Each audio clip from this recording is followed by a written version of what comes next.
A very warm welcome to all the panelists. Before we move ahead, let me introduce who all we have today with us. We have Mr. Shiv Parekh, who is someone who has a question about fractional ownership into commercial space. So he's a founder of hBits, which is a commercial real estate platform. And we have with us Sargam. Sargam is someone who launched Tressmart. So Tressmart is something which gives you products to take care of your tresses, and not just keeping it to D2C. She ventured into e-commerce space and making it a marketplace for not only hair care, but for beauty care and skin care and child care as well. We have Abhishek from PW. So PW is our 101st, is it? 101 unicorn of India. And Abhishek is someone who looks after and spearheads their strategy part of the venture.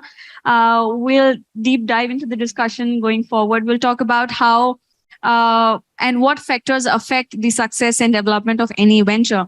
I can understand, and anybody here can agree with me, because you being an entrepreneur, I mean, have to ensure to have a very disruptive vision going ahead. And to ensure its success and development, you need to make sure and ensure the operational excellence as well. We all are striving for success, but let me understand what success is for you. So let's start with Shiv. What does entrepreneurial success means to you? It can be for someone, it can be let's say cracking a deal with investor, or making a good team. So before we move forward, my apologies, I missed introducing Raj Das. So Mr. Raj Das joining us virtually, and he's someone in the business of matchmaking, not the marriage and wedding proposals, but matching the potential talent with their matching job descriptions and hiring managers. So he is the founder of Hirect. Welcome, Raj. We are about to discuss something on the lines of what does entrepreneurial success means to you. So let's start with Shiv. Yeah, thanks. Is this audible? Yeah, okay. Great. So, entrepreneurial success for me is impacting as many stakeholders that is part of the entrepreneurial journey in a positive and adding value to them. So, obviously, it starts with the customer. We want to add value to our customers and investors. And obviously, the idea is for us to do it at scale and to reach out to as many customers and investors as possible. We also want to add value to our developers that we work with, because we are giving them liquidity in a very illiquid market. We also add value to our employees that we hire, and we're growing the team with us as we grow. So what I'm trying to say is that entrepreneurial success for me would be to impact as many individuals in a positive way at scale. That's good to know. Sargam, what do you have to say about it? Actually, for me, the number one key point of entrepreneurial success would be building the right team and keeping them happy, because I believe that no success can be achieved without having the right team and the right partners to work with. And by partners, I don't mean any investors. Of course, those are also very important. But I think the key point would be to have a team, keep them happy, have them work long term with you, understand your vision. So for me, it would be building the right team.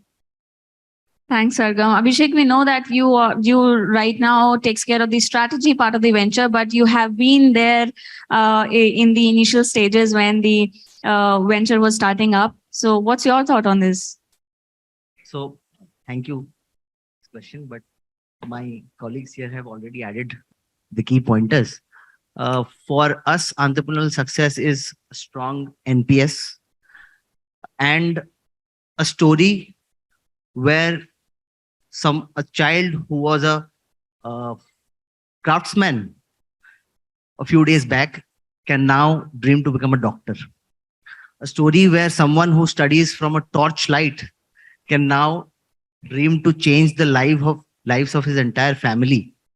With our course, he has the access to go into the IITs, and then transform the entire lineage, his entire family permanently.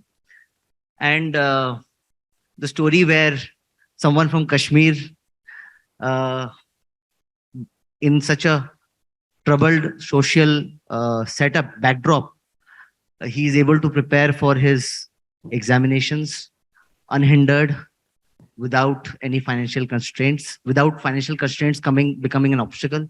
So that for us is entrepreneurial success. I can agree with you, just because PW is known for democratizing education and taking it to the deeper places of our country. And I have heard someone saying PW is not just a company, it's a feeling. It's an emotion. It's an emotion, yeah. Raj, what do you say? What is entrepreneurial success for you? For me, it's about finding a problem which is faced by mass number of users and solving it in such a way that it creates economic impact as well as social impact, right? So for example, we connect hiring managers with job seekers. So of course, we make money from the companies who hire on Hirect. So that's the economic impact. On the other side, we help people get a job, which is like very important. That's the social impact. So for me, it's finding and solving a problem in such a way which creates social and economic impact. So right now is the trend where we are talking not just about the companies developments and just the different departments of it and how it functions, but more about how it is making an impact. And not just entrepreneurs, but investors are also keeping this point as a hard parameter to evaluate. And this is in their checklist. So how any venture is making a strong social impact. We'll come to this point. But before moving ahead, I'll come to all of you to know a little more about your ventures and what are some of the challenges and complexities you are facing and trying to conquer right now. For Shiv, the question remains to make people understand what fractional property ownership is. Let's start with this. No, sure. And I'll explain what we're doing. It's a relatively new concept in the Indian market. So you have these grade A commercial office buildings across the top 6 cities in India, say in Gurgaon, in Mumbai, in BKC, in Bangalore, and ORR. And you have grade A tenants that sit out of these office properties. It could be a Deloitte, it could be an Accenture, and they pay rental to the landlord. Now, traditionally, the landlords have been either large funds or ultra HNI investors. To own even one floor in a building would cost you 40-50 crore at a minimum. And why one owns it is because it's an attractive, very stable, safe investment, because you're getting monthly rental yield from these tenants. And along with that, you're getting appreciation. So you can get 8 to 9% rental yield. And along with appreciation, you can make a 15% IRR. So what we're doing is we are fractionalizing the investment. And with a smaller ticket size, you can own part of the property effectively, and it's completely tech enabled. And our vision obviously is to ultimately create the stock market of real estate. So in the same way you can own a share in a Tata or a Reliance stock, you can own a share in a building. That's what we're doing. Well explained, and now I can understand what these complex set of words means. Sargam, let's hear from you. I know that you started your journey with Daphne, and dealing with people who are out of our country, and how, let's hear from you, how the global markets and NRI is also betting high on Indian startups, just because it's being said that fundamentals for Indian startups are really in place. So it's been appreciated a lot. So what do you have to say, how the people out of our country are like posing us in a great picture? Firstly, India has a huge market in terms of population, in terms of area size. So I think like Daphne comes from Israel. India probably has 3 times the population that Israel has. So the market size that a company coming in from Israel is addressing here is obviously exponentially higher than what they would be addressing in their own country. Secondly, the technology that comes, sometimes from like Israel is known as the technology hub of the world. So when technology like that comes, it's much easier for us to explain and engage an audience with it, as opposed to something that is built in a substandard way or does have quality issues. So I think the main reason that the global countries are looking at India is primarily because of market size, and the amount of people we can target, and the amount of willingness for people to understand and appreciate and accept a product. I think it's much higher in India as opposed to other countries. I agree. There are multiple factors affecting the development of any venture or startup, which are beyond the founder's control. Sometimes geopolitical and economic factors as well. Raj, if I can ask, what is that one particular factor, or what is that one thing that worked in your favor, in your venture's favor? What is that one factor you would give credit to?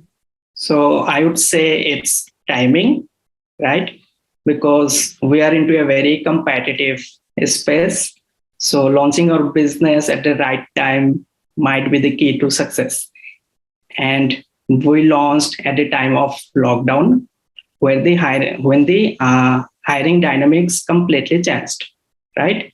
Millions of people lost their jobs, so they were looking for new jobs more desperately, and companies started working from home, right? So the adoption of mobile became more than desktop, and companies started hiring remotely, and they have to do the whole hiring, onboarding remotely. So the complete hiring dynamics changed during lockdown, and that was the best time for us to launch a new product into this competitive space. And I would say, That's yeah, great. it's So timing. for Hirect and Raj, it was timing, launching a business at a very precise and right time. Abhishek, what do you have to say when you, along with the founding team members, working closely towards the vision and mission of the venture? What was that one factor you think you worked in your favor? So I couldn't have agreed with Raj more. For us, for PW is a pandemic child. So we started in May 2020, which was the peak period of the COVID. So definitely the right timing, they propelled our venture at least with 5 years. Because when the lockdown happened and students were not able to go back to their brick mortar conventional coachings out there, they were looking and yearning for a affordable offering that could solve their learning needs. At the same point in time, would not dent their pockets as well. So we launched the right product, understanding the right target group that we have, the right students that we wanted to cater to. We always wanted to cater to the bottom of the pyramid. We always wanted to cater to Bharat. So because that is where 87% of the population lives today. It is where actually learning has to penetrate. So we launched it at the right price. Pandemic was the right time. And also a key stakeholder in education is the teachers. It's a teacher first business. Teachers before pandemic were not were averse to adopting technology. But pandemic actually forced them in some sense to take up technology as their tool to reach out to students. So the teachers were primed up, the time was ripe, and we launched the offering at the right price point and with the right set of objectives. So yes, the right offering, right time.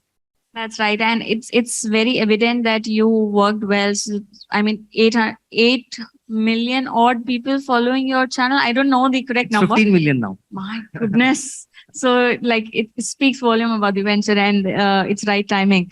Sargam, what was it for you when you were struggling with the logistics and travel? Salons were shut during the pandemic. What were your experience like, and what is one factor strongly that worked in your favor? Actually, when we started Tressmart, it was in 2016. That time there was nothing called COVID that existed. So initially, my struggle was, getting the right product in India. There is a lot of competition. So the big breakthrough that time was getting an innovative product. We actually launched a hair straightening brush, like I said, Daphne from Israel, At that time, India was only used to hair irons and hair straighteners. You would know. We started. We launched a hair straightening brush, which was like a hairbrush, a heated hairbrush that straightens your hair. So it did phenomenally well. And then came the pandemic, and we couldn't understand what to do. My entire business was from salons, from courier services, salons shut, courier services shut. People couldn't try my beauty products; they wouldn't want to buy it. What which is during the pandemic is when we shifted into an online model, which was, I think, a very, very big risk to take because point nobody even knew where, at least we didn't know where our company was going. So when we shifted to the online model, I think our biggest, what helped us the most was our strong customer base. We have always kept our customer service our top priority. So we had a lot of returning customers. There was a lot of word of mouth, and which during the pandemic we brought in two more innovative products. So I think the entire thing that has helped me is always keeping customer service at the top and also constantly bringing in innovation because there is too much competition in India and there always needs to be a breakthrough. And I think that's what really helped us get through the pandemic because people wanted our products. So I even tied up with, local delivery partners as opposed to bigger courier services because those had shut. So people needed jobs. We needed to sell our products. Everybody was very helpful, very enterprising. So we tied up with local partners such as Autowalas, people who have cycles, scooters, personal cars because Uber and Ola were not working at that time again. So we did that.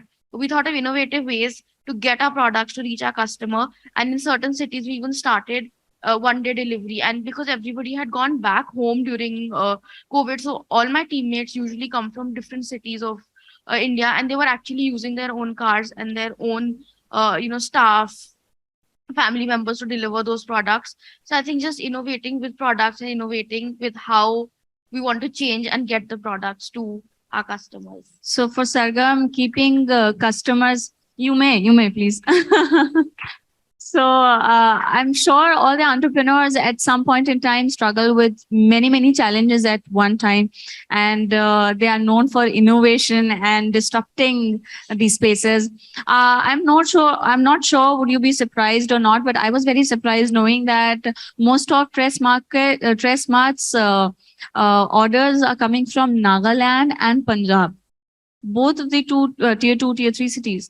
And that's a very strong proof that we are very well penetrating deeper into our parts of the nation and technology is reaching them. So technology is working in everybody's favor, if I can say so. Shiv, what was it for you? What were some of the complexities and what is that one strong factor that was working for you throughout? I think the one word I'd use that I think would like to apply to my early team when we started the company was resilience. And I think it was especially important for us as a business. I'm sure it's important in all businesses, but I think why I feel it was important for us is because it was a concept that no one had heard of in the market. It was a new concept. So it wasn't we were replacing something. It was a need that was there and we were catering to that need. We were creating a new need. And I remember when we had just started out, we had launched with a small property. And the way it works, we launch the property and then we need to fund the property, get investors into that property. And I remember there were just 4 of us at that point in time. And at that point, maybe I was, just starting off, so a little bit more naive into what was possible, what was not possible. Maybe if I was less naive, I wouldn't even have started off because it was challenging in the early days. So I remember sitting in my room and we on the whiteboard, I wrote, 1 to 30 because we needed 30 customers who would invest 25 lakh each to fund the property. And I told my team that let's finish this, let's fund this property in 30 days. The enthusiasm you have when you're starting something like first property, let's fund it within 30 days, 1 customer a day. And then we'll scale from there. Because, we realized that it was a good property, it was a good investment. All those check the boxes. So let's get external investors, our customers, to invest in the property. At the end of 30 days, we had 0 customers. So that whole enthusiasm completely died. And I think what kept us going was the fact that we knew that there was something valuable to invest in because it was a good investment. And it wasn't just the first 30 days. Even after probably the first 60 days, we had only a couple of customers. So it's going out there, talking to as many customers as possible, convincing them of the idea, doing that yourself, being the first salesperson in your organization. That was a lot of things that I learned in those first few months. Eventually, obviously, we funded the property in a few months. But the growth was, in the early days, the growth was significantly slower than expected. But, realizing that sometimes things take time to mature. And as long as you're creating something of value, it will work out at the end. Speaking of value, let's take the discussion to value versus valuation. We are right now running after valuations and numbers, becoming a unicorn. We are now 107 unicorns country. But, I mean, even if we talk very sugar coated or only positive aspects, it has other side too. And if we can talk about how to build a venture which is profitable, not just valuation, chasing valuation in not just one part, and moreover making value, delivering value, be it your partners, be it your customers, be it your investors. Creating value and delivering value is a very critical aspect. If I think everyone would on this panel would agree. If I can have your thoughts, Abhishek, value versus evaluation, just because PW is something, its customer base and students would speaks volume. What would you say about impact making and value? See, we would always peg value creation much ahead of valuation. Until our story broke through into the market, we were always there. It was the same business. It was the same numbers. And the point was, we were not making noise. We were bootstrapped. We were stealth mode, and we were making noise in the right corridors. That is, all the teachers knew us. You talk to any grade 9 to grade 12 student, they would always know us. But my parents did not know what kind of a company PW was. They always used to question me. I started my professional journey from Tata Steel. So that is a world-renowned brand. So they always used to tell me that I'm not sure what PW does. I just told them that have patience. There'll be a time when we'll make the noise at the right. You will hear about us. Trust me, this is a journey that I am excited about. So valuation versus value, we have no doubt about it. Value creation is ahead of it. And for us, value creation is not revenue, not profit. That's an obvious byproduct for us. What value creation for us is that during the pandemic, students were not able to get the access. Every offering out there, the EdTech offering out there, was only catering to the top 10%. So we exactly knew where we want to expand. We expanded the market. Today we can say that because of PW, we have more students appearing for these examinations, because we penetrate into those hinterlands where earlier no one could have thought about test prep. No one could have thought about, the awareness was altogether not there. So value creation was always there. We had the numbers. The moment we took it to the investors, the first comment that we got from the investors was that these are jaw-dropping numbers. And that's a strong validation for us. That's a strong validation for us. At that point in time, we were doing, in terms of student learners, we were paid learners. We were teaching more than all other EdTech players combined at that point. So we were always, if unicorn valuation is something that that is a validation, we were always a unicorn company, I would say. It's just that the story broke out late. And but I would say that attaching valuation definitely helped us, because I would just say one small story. I had a friend who is a IIT IIM grad, and he took a sabbatical from his regular job, and he was bored out of it. So in the initial days, I think 6 months, we were 6 months into the commencement of PW, and I offered him a role of internship, just to do an intern of 1 month. He would not join. He did not trust the brand. He did not know what PW was. But once the unicorn valuation came, it was easy for us to hire talent. you do not have to pitch. So I realized that pitching to a talent was much more difficult than pitching to an investor. Investors saw the numbers and they agreed to what we said. But talent was always skeptical. What kind of business model do you have? Can you give us stability? Can you give us growth? So these questions have now died down for us. They have settled down. And now I guess we have inbound request of talent coming to us. Inbound, we wanted to partner, collaborate. The same partners who would never talk to us are now coming to us and showing their keenness to partner with us. So that's a kind of change to the attitude that valuation brings to your business. It does make an impact, right? So it was always democratizing education for Bharat, right? Talking about talent, coming to you, Raj, we are specifically in EdTech, we've seen many layoffs, be it Byju's, be it Vedantu. What do you have to say about it? And how talent hiring is a major task for ventures? Yeah. So I believe, yes, a lot of funded startups laid off their talents. But when we talk about startups, we mainly talk about the startups which were VC funded, right? But there are n number of startups which we don't know because they are not VC funded. We only know a startup when there is a funding news about them. Yeah. So even if you take the entire ecosystem and compare the percentage of talents laid off, that will hardly 1 or 2%. So this startup ecosystem is a massive ecosystem, and only those few of the VC funded startups face problem. Yeah. And coming to hiring for startups, yeah. So I believe one core factor for success of any startup is their team. And for building the core team, it shouldn't be any HR or hiring consultancies. It should be the founding team itself hiring their core team. So that's why Hirect exists. So we are a platform for the top management of the startups to build their team.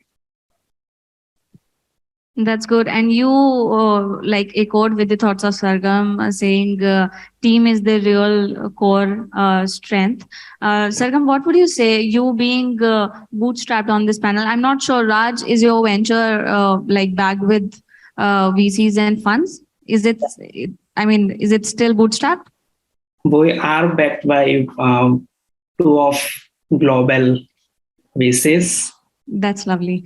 Sargam, you being the only bootstrapped entrepreneur sitting on this panel, what would you say? What are your expectations, and how do you look at this whole space of founder and investor relationship on a lighter note as well? Of course, I would love to get funding as well. Absolutely. But I'm still venturing into this space now because I've been doing this for almost 4.5 years, and I've never really looked at funding. But now, I think, like he said, that, making noise at the right time. So I think it's about time that we also get into that space. When I think of investors, I may be wrong because I've never had that, I've never been, my company never been invested into, but I would say I would really like somebody who's at the same mindset, on the same, we're on the same page regarding what we want to do, going ahead with the company, whatever my vision is, whatever that person's vision is. So I think it's also very important to build a personal relationship with the investor, apart from just having a professional where, he invests and you, grow your company in that way. I think it's very, very important to have a personal relationship, to understand what that person's values and expectations are from you, and vice versa. So yeah. I would just add to what Sargam said, that choosing an investor is like choosing a life partner. That's right. I was coming to this point. I get to interact with one of the VCs. I'm unable to recall his name, but Bloom Ventures, and he said the very same words you said, like founders and investors partnership is like a marriage. Correct. So once you sign a term sheet and you are yet to sign the formal agreements, it's not the investor evaluating you. It's always the other way around as well. You are also investigating the investors, because if your thought processes don't match, then you have one more head on the table to take an approval from. It'll be a logistical challenge for you. But if you have the right partner, you will have auto approvals for everything, because you are so synced up with the vision with your vision. The investor is so synced up, and with what your investor sees the future of the market and what you see as the future of the market. If they overlap, nothing like that. It's like the right partner can actually embellish your life. It can take your life to the next paradigm. And one more thing is, no one should rush towards funding. It's nothing. The fun is in building a bootstrapped company, making it profitable, and then going to investors not as a need, as an urge, but going to investors as a choice. You go to them and just look for them as a partner, not for the money that they bring. Because I don't think PW has spent even 1 paise out of the funding that we have received. It's there lying as FDs in our account. So we never needed funds as such. We needed validation. We needed the partner. So one of our investors is a global partner, global edtech firm, global edtech venture. So we saw the right complementarity. They would help us go global. One is an IPO expert. They would help us go towards IPO. So we found the right fitment and chose the right partners out of the many we had. Oh, lovely. Very well stated. Shiv, if you have something to add to it, No, as you recently raised your round of funding, what would you say? So I agree a lot that which investor you get on board is very, very important, and what additional value that they can add over and above just the capital. And at some point, so for instance, what we've done is we've raised an angel round. We concentrate less towards the institutions and gone more towards angels, because we see that we saw 3 things from our angel investors. One is the kind of network they provide, and each angel investor has his or her own network, and we've raised from accomplished businessmen, professionals, experts in their field. So they're able to broaden our network, which is very important for the stage that we are at, and I'm sure for most organizations. The second thing was the advice and the value that they provide. So for instance, we have investors who are in wealth distribution. We have investors who are experts in real estate.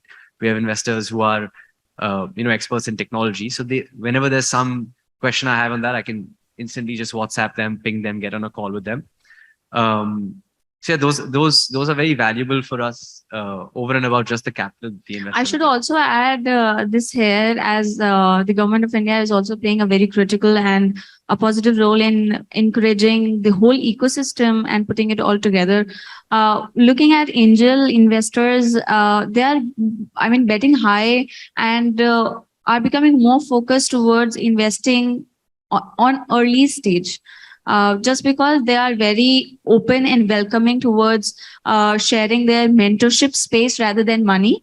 And this is the space which is booming right now, and we are expecting unexpected numbers of angel investors coming in. Before we move to our last question, just one question. You being an entrepreneur and working with the driving a dream or business, what is that one part of your job you love the most? Because sometimes entrepreneurs wears a marketer's hat, sometimes it's driving business leads or many other functions. But what is that one job you love the most?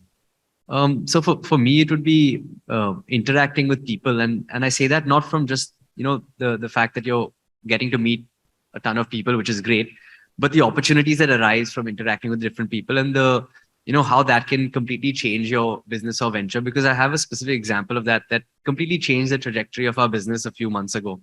So I was pitching to a potential angel investor and was just connected by a broker that had put us in touch. And he was looking at investing in our property, in our company. And this gentleman has, he has 35 plus years of experience in banking. He was managing director at Nomura, and he said, why don't I come and join you as CFO? So he's come on board effectively as CFO, and Now we're launching an AIF. So it's the idea is that, going out there, meeting people, you never know what can come out of a conversation. And that's been the most exciting part, that you're on your trajectory, which is going well, but sometimes things can surprise you in a positive way as well. This is common between us. I'm also a people person, and I mean, as part of my job, I'm started loving it a little more, talking to people and knowing about their stories. Sargam, what would you say? Which part of your job you love the most? I definitely love marketing the most. It's challenging. I like challenging myself. I like trying to break through the clutter, and I love going out trying new beauty products. Finding the right ones. To find the right ones, first you have to try at least 1,000 of them. So it has to be marketing and finding the right product to break through the clutter, marketing wise and product wise. That's good. So now that we have some funds with us at our disposal, so we run a small VC of sorts inside the company also. So that gives me an opportunity to interact with a lot of potential entrepreneurs. PW wants to foray into a lot of new segments, and small angel investments would be the right seed for us to go into those segments. So interacting with new entrepreneurs, hearing their exciting ideas, and through the investor network, we get to talk to a lot of potential investors also, and they bring some insights about specific niche segments, like some insights about global markets, some insights about some niche segments within the country. Like the other day I was talking to an entrepreneur who had built an edtech venture around Sanskrit. So I saw a lot of potential around it, and so PW has always been known about backing the underbacked. So we are serving the underserved. So that brings thrill to me. That's enthralling. And definitely talking to the next set of leaders that we would want to hire into the system, because I think as the organization grows, today we are a family of 4,000 people. Just 1 year back, we were a family of 500 people. So we are growing exponentially. At that rate, the only thing that you want to, the only fabric that you want to maintain is culture, the right culture in the company. So sharing the same zeal, same passion, Correct. same vision gives you the thrill. So +1 with you, that I am also a people's person, want to interact more. That's great. Raj, I am presuming that you being in talent area, you also a people person, but what's more, which part of your job you love the most? Yeah. So putting aside the culture, so the one job I like the most is product management. So before starting Hirect, I was a product manager. I started my career as a product manager into mobile internet space. So yes. So That's even good. if I'm leading the company, I still lead the product team because of my passion. I love to do anything related to product. Recently, I have also jumped into branding, and I'm also loving the way we do branding. So it will be like product and branding.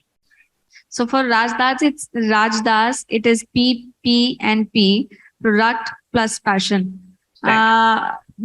Towards my final question, we were talking about our entrepreneurial success. I know you are not stopping here right now.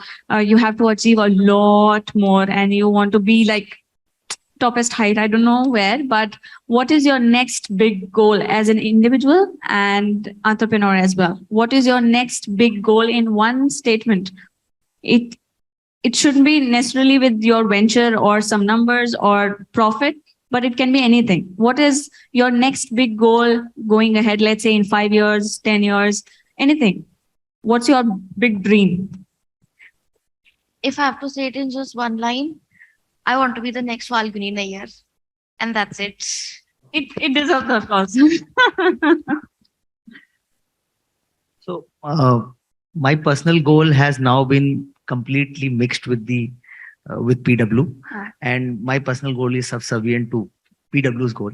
And in one line, we want to become the globe's biggest edtech firm and become the lifelong partner for any student out there in any domain of education and belonging to any rung of the society. Lovely. So touching every student's and learner's life. That huh? is the goal. That is the Shiv, what it is for you? What's your big dream? I think I mentioned earlier, but it's basically creating a digital exchange for real estate. So you're sticking by your ventures, huh? Strongly, strongly. Raj, what it is for you? What's your next big dream, personally as well as an entrepreneur as well? Yeah. So for me, enabling businesses to hire anybody from anywhere in the world. More like a global marketplace for talents. And my personal goal is just to remain a part of it.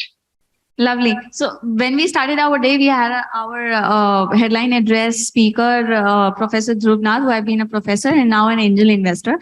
So in his word, the dream founder. So for him, dream is dream big, making a right team. And I'm not educating them, team, and educating people about your venture.